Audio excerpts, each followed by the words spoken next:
Bonjour tout le monde, ici c'est Marie again. Ici c'est Marie et j'espère que ta semaine a été bénie et tu es la bienvenue. Aujourd'hui, je vais continuer avec mon témoignage, mais avant de continuer avec mon témoignage, je vais prier et je vais chanter un chant nouveau au Seigneur comme d'habitude parce que nous avons cette possibilité, le Seigneur nous a donné cette possibilité en tant que euh, enfants de Dieu, nés de nouveau, nous avons cette habilité par le Saint-Esprit de chanter au Seigneur des chants nouveaux. Et comme je l'ai dit la dernière fois, ces chants peuvent être en n'importe quel langage, des langages que tu connais et même des langages que tu ne connais pas, sous l'inspiration du Saint-Esprit. Seigneur, je te rends grâce, je te bénis pour cette semaine qui a été magnifique. Elle n'a pas été facile, mais nous bénissons ton nom parce que ta grâce nous suffit. Et maintenant, Seigneur, que je suis en train de parler à tes enfants, à ton peuple, même à ceux qui ne te connaissent pas encore, je prie, Holy Spirit, Saint-Esprit, que tu viennes, que tu m'habilles de ta présence et que tu parles toi-même la pensée du Père pour amener à la maison, même les enfants qui sont encore égarés. Au nom de Jésus-Christ. Amen. Alléluia. Alléluia. Gloire à Jésus. Il est ressuscité, le Seigneur. Il est ressuscité, Jésus-Christ. Il est vivant. Il est vivant, il est vivant. Il est ressuscité, oui le Seigneur est ressuscité, oui le Seigneur. Il est vivant pour l'éternité. Il est vivant, Jésus-Christ est vivant. Le sais-tu combien il t'aime? Le sais-tu, il est mort pour toi. Il a versé son sang sur le calvaire. Il a lié sirago par mon chéri. Il a payé le prix pour ton rachat. Aujourd'hui, il te tend la main. Oui, le sais-tu que Jésus est vainqueur? Oh, le sais-tu, oui, qu'il a triomphé, ressuscité des morts. Il est assis au ciel, à la droite du Père. Il est glorieux, il est magnifique.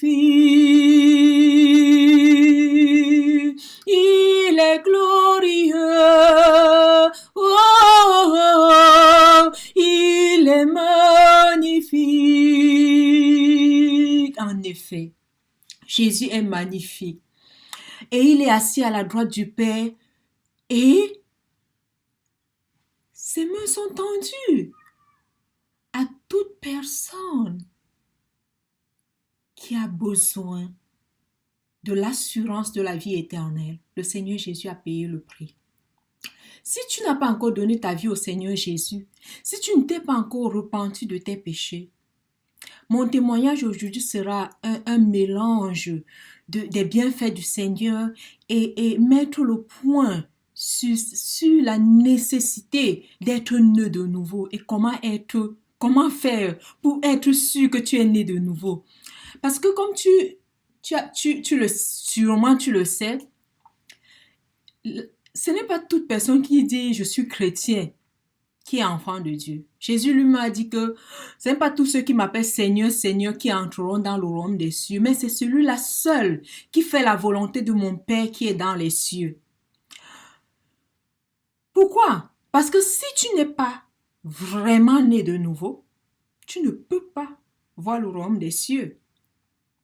Comment donc savoir que tu es vraiment né de nouveau? Peut-être toi, tu pars à l'église, tu es vraiment fidèle dans ta dénomination, tu payes les dîmes, les offrandes, et vraiment tu t'efforces tous les jours pour faire du bien. Comment savoir être sûr que tu iras au ciel? Jésus a dit à Nicodème, c'était un docteur de la loi, c'était quelqu'un qui prêchait la parole de Dieu, il enseignait la parole de Dieu aux Juifs. Mais lui-même, est-ce qu'il connaissait Dieu? Tu peux être même un pasteur, même un prêtre, même un évangéliste, parlant de Dieu et tu ne connais pas Dieu. Jésus a dit à Nicodème que si un homme ne naît d'eau et d'esprit, il ne peut entrer dans le royaume des cieux. Si un homme ne naît de nouveau, il ne peut voir le royaume des cieux. Comment savoir que tu es né de nouveau? Le jour de la Pentecôte, quand le peuple a demandé à Pierre, que ferons-nous? Parce qu'il voulait être sauvé.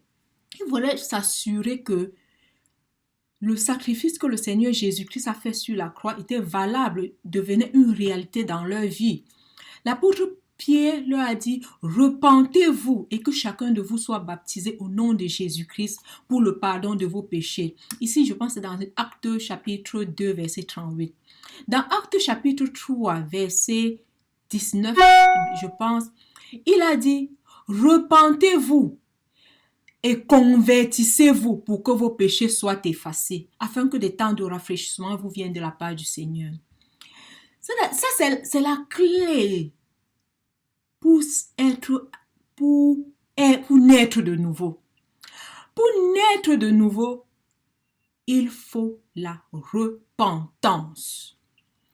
Et je persiste en disant la vraie repentance, parce qu'il y a la fausse repentance. Non, nous voyons dans la Bible, tu sais, après que Judas ait trahi Jésus, il s'est repenti, mais cette repentance ne l'a pas aidé. Il est allé se suicider après. La vraie repentance, c'est celle qui te permet d'être né de nouveau. Et qu'est-ce que la vraie repentance? Si tu vois dans le livre de Jacques, chapitre 4, versets 8 à 10, tu vas voir là-bas, c'est-à-dire comment la Bible décrit la vraie repentance. La vraie repentance, c'est la Bible décrit ça dans Jacques. Il dit, pleurez, lamentez-vous, ôtez de devant mes yeux la méchanceté de vos actions. Il dit, c'est-à-dire que c'est quand tu reçois, après avoir écouté la parole de Dieu, tu reçois la révélation de la grandeur, de la noirceur de tes péchés. Tu vois à quel point ton cœur est noir, à quel point tu as péché contre le Seigneur et combien Jésus est mort à ta place à cause de tes péchés. Quand tu as cette révélation, la Bible dit que Dieu est près de ceux qui ont le cœur brisé et qui ont l'esprit contré. Pourquoi? Parce que quand tu as cette révélation, tu te rends compte de ce que tu as fait. Ça te brise le cœur. Et qu'est-ce que le brisement du cœur? On voit dans l'Ancien Testament, on voit comment les anciens, eux, déchiraient leurs vêtements. Maintenant, la Bible nous dit que déchirez vos cœurs et non vos vêtements. Ça veut dire que tu déchires le cœur là devant le Seigneur comme ça. Tu exposes ce qui est dedans. Tu confesses tes péchés. Et ça ne se fait pas en secret. Si tu n'as pas dans Actes chapitre 3, Actes chapitre 19, verset 18, tu vas voir là-bas que tous ceux qui croyaient venaient. Quand on donnait l'évangile à quelqu'un, il accepte, il dit que oui, je veux ça, je veux le salut, ce que Jésus a fait là, je veux ça. On dit qu'ils venaient. Ils confessaient leurs péchés devant tout le monde. Et s'ils avaient pratiqué les trucs comme la magie, la sorcellerie, lire les cartes et tout, c'est l'astrologie et tout ça, ils amenaient toutes les affaires de tous ces magistes, tous ils amenaient ça et on brûlait ça devant tous. C'est ça la vraie repentance. La vraie repentance, c'est quand tu te rends compte de ce que tu es, un pécheur, et de la gravité de tes péchés, et que tu viens, tu exposes devant le Seigneur, tu confesses, tu demandes pardon, tu cries au Seigneur, comme Jacques dit. Tu exposes tes péchés, tu les confesses. Pas dire que Seigneur, je suis un pécheur, pardonne-moi. Non, tu confesses ce que tu as fait. Je suis un voleur. Si tu as avorté, c'est ce que j'ai avorté. Tu confesses, one by one, tu confesses tes péchés. Tu confesses ça ouvertement. Quand quelqu'un est vraiment repenti, ça veut dire que qu'il y ait 1000 personnes là-bas, si tu lis dans la Bible, tu vas voir que les gens venaient voir Jean-Baptiste près du fleuve Jourdain. Ils venaient là confesser leurs péchés. Quand tu veux le salut, tu viens, tu confesses tes péchés. La confession, même confesser veut dire déclarer. Et quand on déclare quelque chose, c'est comme si proclamer, on le fait en public. Donc, mon frère, voilà. Si tu veux être né de nouveau, parce que quand la vraie confession prend place, quand un homme vraiment se repent avec un cœur sincère, c'est-à-dire que son cœur se brise, son esprit est tellement attristé à cause de sa mauvaise vie que il décide de changer de direction catégoriquement, de balancer derrière lui le monde là et tout ce qu'il faisait avant. Il décide maintenant que Jésus, comme tu es mort pour moi là, c'est seulement toi, je vais vivre pour toi maintenant, je vais obéir à tout ce que tu dis. C'est ce genre de cœur là que Dieu cherche. Et quand un cœur vient à Dieu de cette façon, quelque chose de merveilleux se passe. Parce que quand tu brises, déchires ton cœur et non tes vêtements, tu exposes cela devant le Seigneur. Le diable qui était dedans là, les choses qu'il a passé sa vie à s'aimer, parce que tout ce que nous faisons dans la vie, c'est la sémence. Tout ce que le diable a passé sa vie à s'aimer en toi là, quand tu exposes ça, il va seulement fuir parce que le diable ne peut se tenir devant la lumière. Quand tu exposes ça en public, il va fuir. Et quand il fuit, Jésus entre. Voilà ce qui se passe. On appelle ça la nouvelle naissance. Quand le diable fuit, Jésus entre. Et quand Jésus entre dans ton cœur, tu es né de nouveau. Et c'est une expérience merveilleuse. Je te dis, mon frère, cherche, lis la parole de Dieu pour chercher à comprendre ce que Christ a fait pour toi. Parce que la révélation de ce qu'il a fait pour toi va te permettre de comprendre pourquoi il est mort. Il est mort à cause de tes péchés. Il a pris exactement ta place sur la croix. C'est toi qui devais être là. Parce que même si tu penses que tu essaies de faire les choses que les gens ne connaissent pas, tu connais l'état de ton cœur, comment il est noir, méchant. Tu connais les choses que tu as fait en secret. Que si même les gens connaissaient, on devait te lapider. Même ta famille devait te rejeter. Chacun de nous, on connaît. Mais je te dis, il y a la bonne nouvelle. C'est que Jésus a payé pour tous ses péchés. Tout ce qu'il attend de toi, c'est que tu viens. Et comme l'enfant prodigue, que tu te jettes à ses pieds et que tu te repens sincèrement. Et tu tournes le dos à cette vie de péché. Et tu viens dans la famille de Dieu. Ça, c'est ce que j'ai à te dire aujourd'hui. Et c'est très important parce que c'est ce que j'ai fait.